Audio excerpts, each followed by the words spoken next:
All right, so let's take a real quick look. Go ahead and close up Chromebooks real quick. Let's have a look at, scoot up. I mean, really, scoot up. We got a lot of people in the back. Scoot way up. Get where you can see this.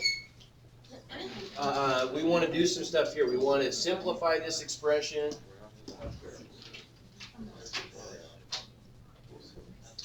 Hey, how you doing? Good. Good. They got it fixed, I'm pretty sure. What's that? They got it fixed. Oh, good, good. Okay, so we want to do some stuff here. We want to rationalize all denominators. Meaning, remember, all that means is, rationalize means get rid of irrational, right? So get rid of radicals in this case. We can't have any stranded radicals on the bottom. Marie, why don't you close that up, please? We want to write our answer as a simplified radical with minimal radicands. That means we want to get as much out of the radicals as possible, right? Make the numbers in the radicals as small as possible. All that stuff with this expression, right? So what can we do? Well, let's first deal with the top, and then we'll get to the bottom stuff in a second. But let's deal with everything up here.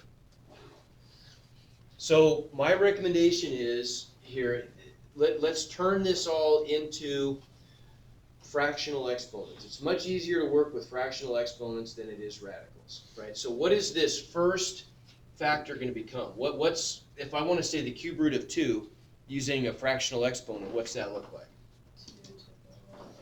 2 to the 1/3. Okay, good. So we got a 2 to the 1/3 times. Now, what about this? If I've got something to the 1/6 power, what's that mean?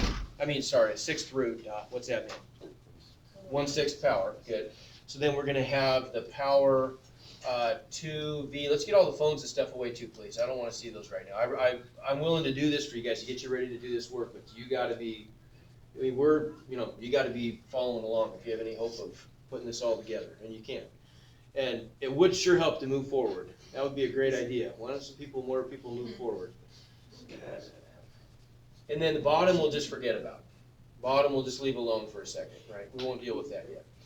What can I do if I've got a product to a power, right? I've got 2 times v to the 1/6.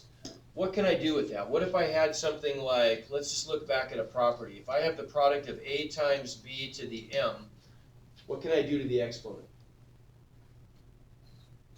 Distribute, yeah. If I've got a product of the factors a times b to the m, I could distribute that to both the factors and get a to the m times b to the m, right? So then if I have the product of 2 times v to the 1/6, I could distribute the 1/6 to both parts. Agreed? So that's going to look like, once again, just on the top. We haven't even dealt with the bottom yet. We've got 2 to the 1/3 times, when I distribute that, I'm going to get 2 to the 1/6 times v to the 1/6. Everybody okay with that? Right? We just used our properties of exponents with some fractional exponents. Okay, now what about this? What about this part right here? If I'm going to take a product of like bases, when I multiply like bases, and what do I do to the exponents? When I multiply like bases, what do I do? I think you do. What if I have something like a to the m times a to the n? Do you remember? If you multiply like bases, you add them. Good, you add them. So that's a to the m plus n. So here I've got 2 to the 1/3 times 2 to the 1/6, right? So I have 2 to the 1/3 plus 1/6. And once again, we're just on the top. So this stuff right here just becomes 2 to the 1/3 plus 1/6 times v to the 1/6. Right? Okay, what's 1/3 plus 1/6? When I add fractions, what do I have to do? How do you add fractions? You always have to get what? Common denominator. Okay, so what's the common denominator if my denominators are 3 and 6? 6. So 1/3, if I turn that into 6, what is it? 2/6. I'm going to multiply top and bottom by 2, and I'll trade that for a 2/6. So 2 to the 2/6 plus 1/6 is 2 to what power? 3/6, which is 1/2. Good. Okay, so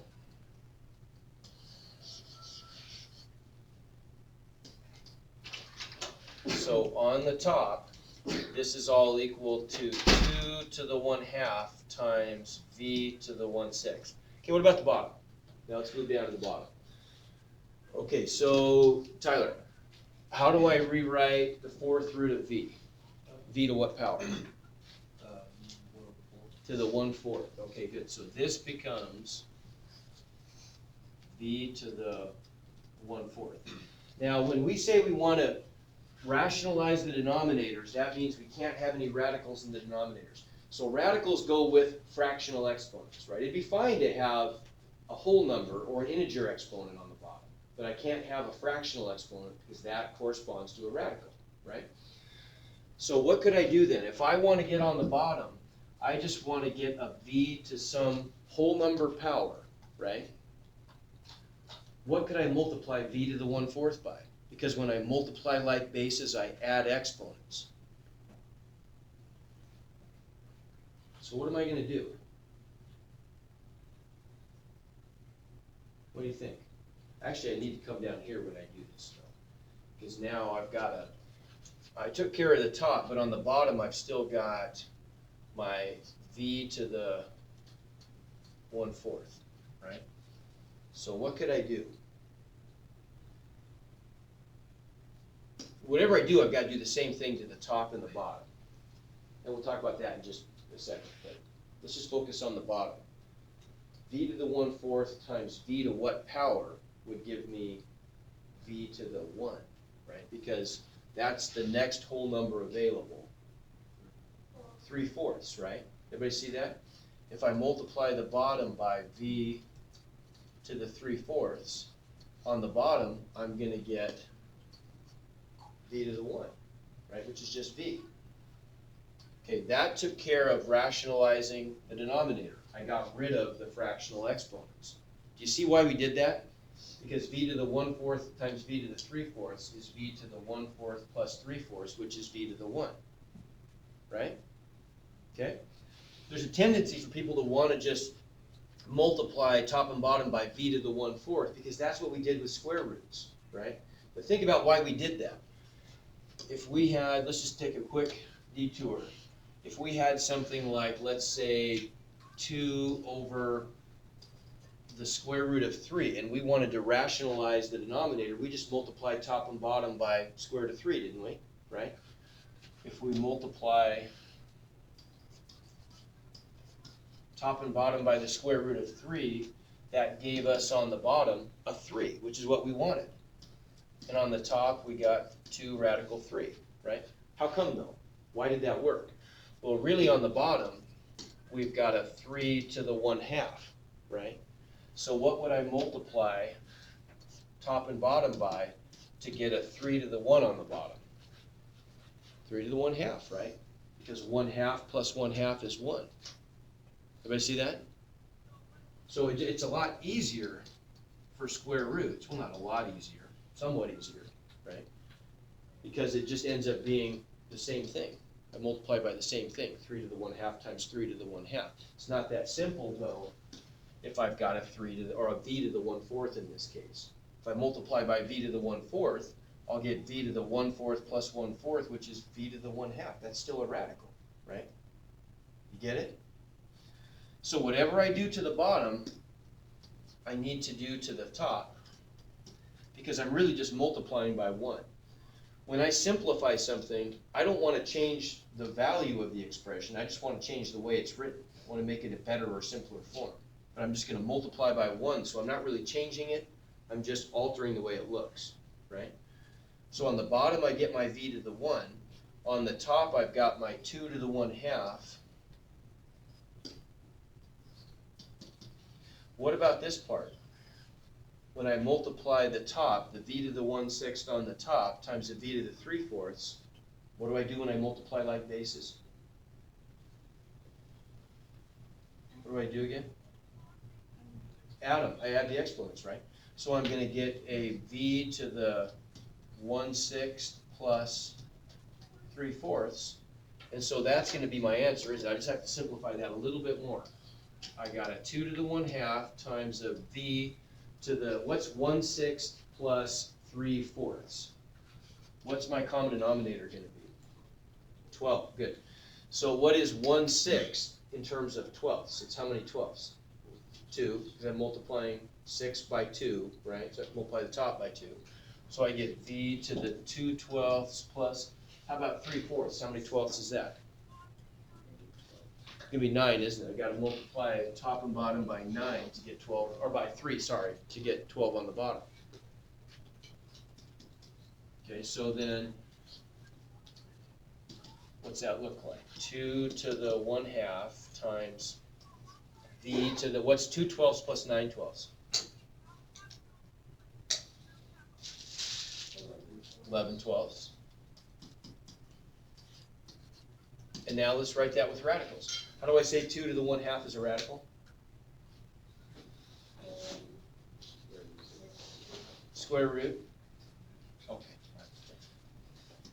So that's a square root of 2. So Everett, how do I say v to the 11/12 is a radical? Where does the 12 go and where does the 11 go? The 12 goes on up to the left of the radical. Okay, good. So that's the index. So that sits on the radical. It tells us what kind of root it is. It's a 12th root. And where does the 11 go? You actually have a choice.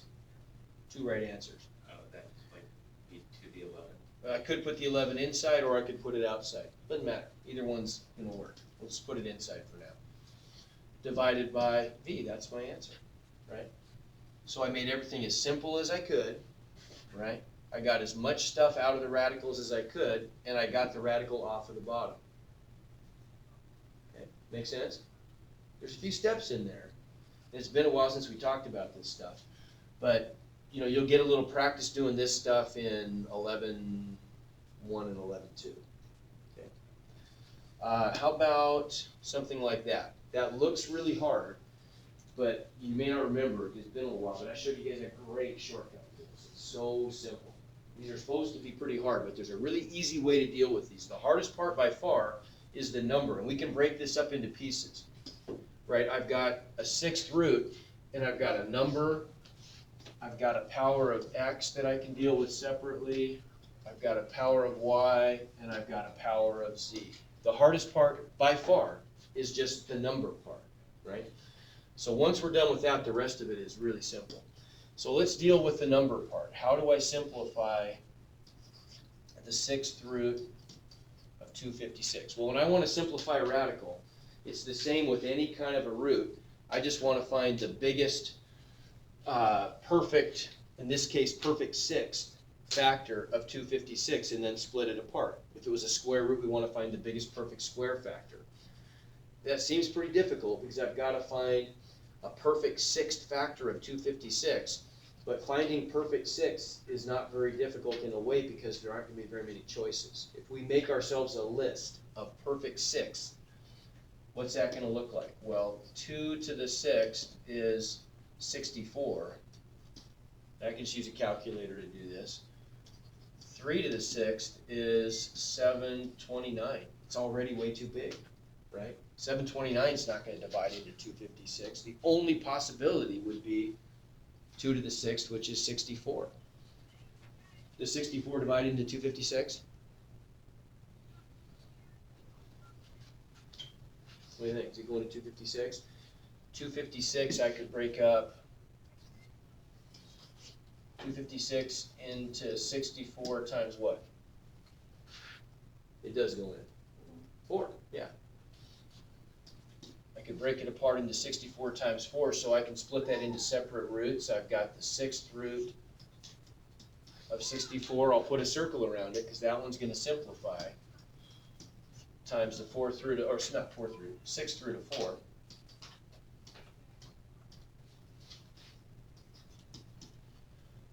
What's the 6th root of 64? 2, right? That's the whole point, is that's one of our perfect 6. Right, that divided evenly into 256. If 2 to the 6th is 64, that means the 6th root of 64 is 2, right? So that gives us our 2 times the 6th root of 4, right? Because 4 is what was left over. Okay, so all that work, what did that do for us? All that work really just told us that we end up with a 2 outside the radical and a 4 inside the radical. The rest, though, is so simple. Let's look at the x to the 14th part. How do we say the 6th root of x to the 14th? Manuel, how do we do that? If I want to say that as a fractional exponent, how do I say the 6th root of x to the 14th? That's the same thing as x to what power? What goes on the bottom? 6. Good. So what goes on the top? 14. Here's the trick. All you have to do is write that as a mixed number. Okay? That's equal to x to what mixed number power? 6 goes into 14 how many times evenly? 2. With how many left over? 2. So that's the same thing as 2 and 2 6, which is really 2 plus 2 6. But you don't even have to worry about that. Whatever the whole number part is, goes out front. So that's going to give us an x to the 2 out in front of the radical, and then in the radical, we have an x to the 2 6. Well, there it is, x to the 2 6. The 6th root is the 6 on the bottom. See how that works? So simple. What about the y to the 13th inside the radical? How do we say the 6th root of y to the 13th as an improper fraction? Y to what? What's that going to be, Nick? 13.6. Good, 13.6. And if I write 13.6 as a mixed number, that's y to what?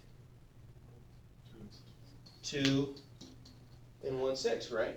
Good, so then we end up with what goes outside? Y squared. The whole number part goes outside, and what goes inside? Y to the, there's the 6 on the bottom. Y to the 1. We wouldn't even write the 1, would we? See how simple that is? That part's pretty easy. And then finally we've got the 6th root of z to the 4th. What's that? Z to the 4/6. That isn't even you can't. That's a proper fraction, right? It is a mixed number. It just looks like that. So does anything go out front? No. There is no whole number part. We're just stuck with, that one doesn't change. We're just stuck with the z to the 4th inside. And that's our answer. Right? No big deal. Okay? So those, I mean, if you use that mixed number trick, very simple. Then finally now, the last section, 11.3 is this stuff. We did review this a little bit though. This is something we did spend a little time prepping for SBAC where we looked at some problems like this. What do we do if we're trying to solve a radical equation? What's our rule here? We isolate the radical. This one's already isolated, and then what do we do? What do I do to undo a square root? I'm going to square both sides, right? Square both sides of the equation. So if I do that,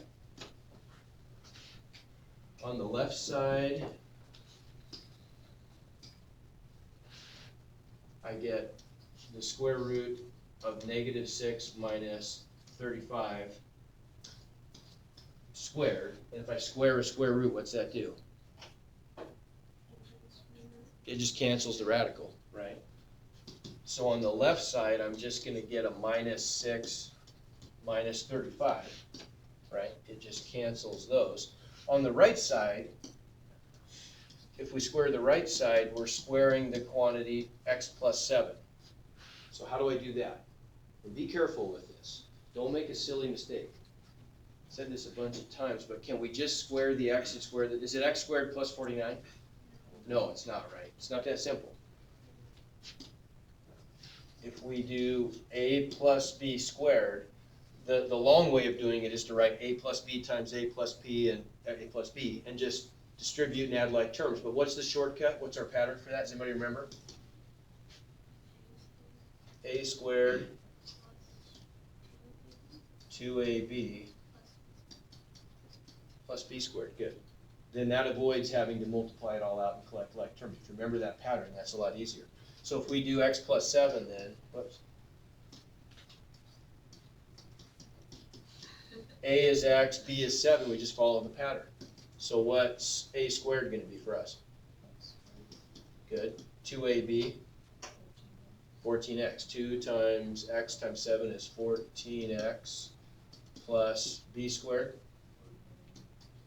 Okay.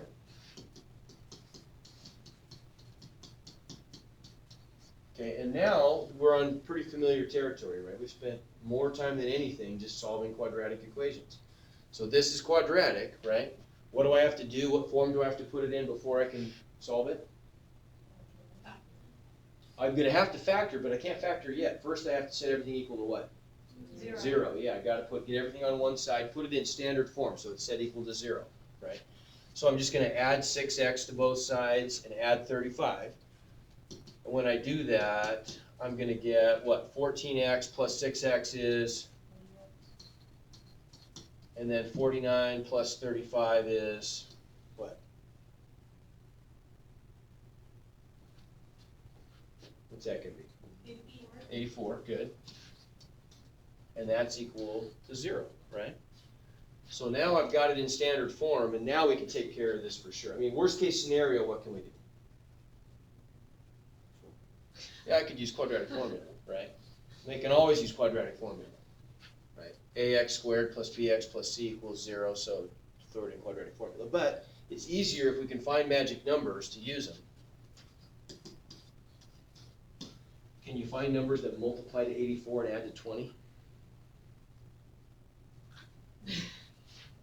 Yeah, I mean, that's not super easy because they're big numbers. 14 and 6, yeah, good job, 14 and 6. Right? And you could, you can write out the factors of 84 if you want to. To me, it's almost easier just to try to find numbers that add to 20 and multiply them and see if they work, right?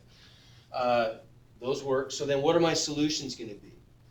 So Carolyn, if it factors like this, right, if I know that 0 equals the product of the factors x plus 14 and x plus 6, if I use the zero product property and set my factors equal to 0, what do I get for my solutions? X equals, good, negative 14, or x equals negative 6, good. So now those are the solutions of the quadratic equation, but here's the part you got to remember about this, right? There's one other little tricky part. We didn't start with a quadratic equation. We had to square both sides to get one, right?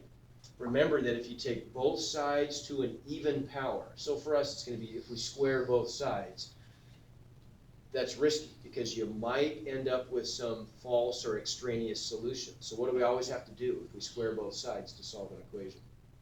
What do we have to do with our solutions? Plug in numbers. We got to plug them in. We got to plug the numbers into the original square root equation and see if they work, right? So we had the solutions either x equaled negative 14 or x equaled negative 6, right?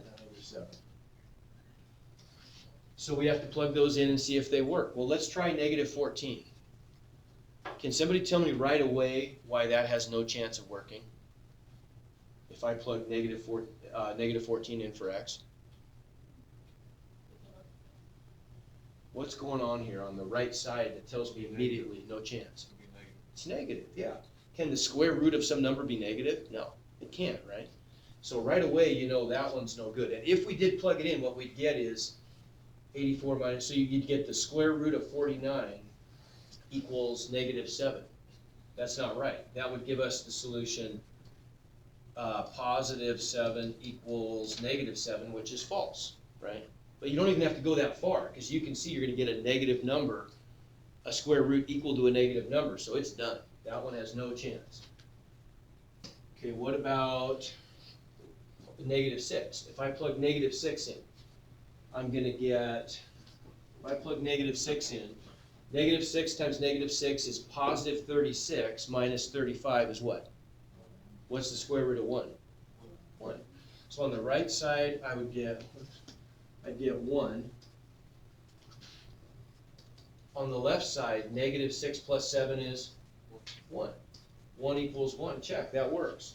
So negative 6 does work. Negative 14 was a false or an extraneous solution, so we have to cancel that one. Does that make sense? Okay, no biggie. And I'm picking the hardest ones, by the way. For this review, I just took the hardest ones possible on all the homeworks and threw those at you. So if you can do these, you can do the other ones more easily, right? Then last one, and then you can work, is something like this. And we really haven't spent a bunch of time talking about these.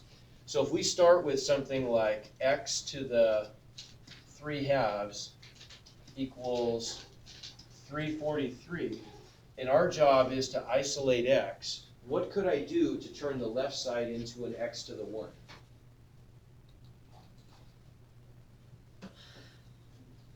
What do you think? What power could I take both sides to here? Not 1/2, what's it gonna be? Because when I take a power to a power, I multiply exponents, right? So 3/2 times what would be 1?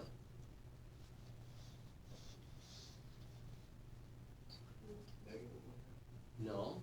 What if what do I multiply a fraction by to get 1? Omega 2. No.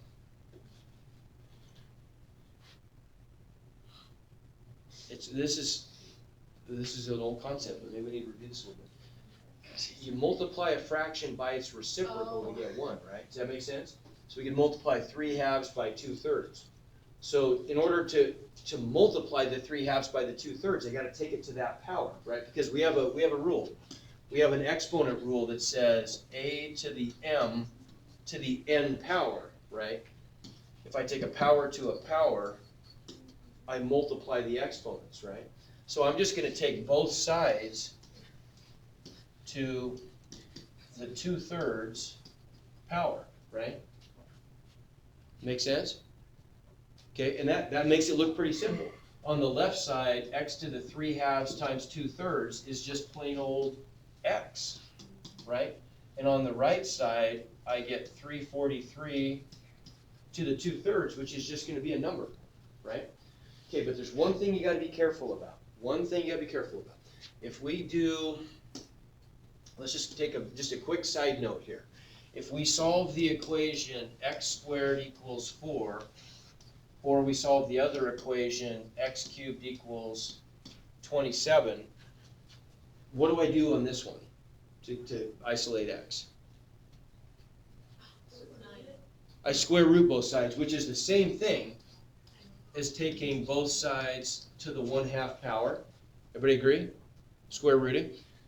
So x squared to the 1/2 is just x. On the other side, 4 to the 1/2 is 2. But what do I always have to include when I square root both sides? Plus or minus. Okay, so that's the part you have to be careful about. We need to have a plus or minus because I took both sides, I took an even root of both sides, right? The denominator of the power was even, right? You get that? We've never really looked at it that way before. We always just said if you take an even root of both sides, but that means same thing as having an even number in the denominator. Okay, what about the other side? What do I do to undo a cube root? A cube. Duh, I just gave you a cube root, right? Cube root both sides. That's the same thing as taking both sides to what power? A 1/3. But we said when we took a cube root of both sides, we did not need that plus or minus, did we? Right? How come? Was it an even root? It's an odd root. With an odd root, I don't have to worry about it. So I just get plain old x equals 3, no plus or minus. So when the bottom is odd, I'm fine. I don't have to add the plus or minus. So now if we go back to our problem, is the bottom odd or even? It's odd. So do I need a plus or minus? I don't. I'm fine. I don't need it. So then my answer is, let's see what we get. So we get x to the 343 to the 2/3 is the same thing as the cube root of 343 squared. What's the cube root of 343? Do you remember?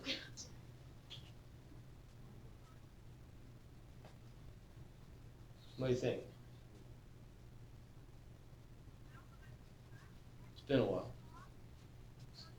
What is it? 7. Yeah. Cube root of 343 is 7, so we just get 7 squared, which is what? 49. What we need to do though is obviously go back and check that, see if it works, and it does. If I put 49 in there, x to the 49 to the 2/3, what happens? Well, the square root of 49 is 7, cubed is 343, so it does check out. You always got to check it, right? We take both sides to a power, but it worked. Okay, make sense? That, if you can do those 4 problems, you're fine for module 11. I mean, that sums it up pretty well. If you can do those, you got it licked. All right, I'm done. I'll let you work on this stuff.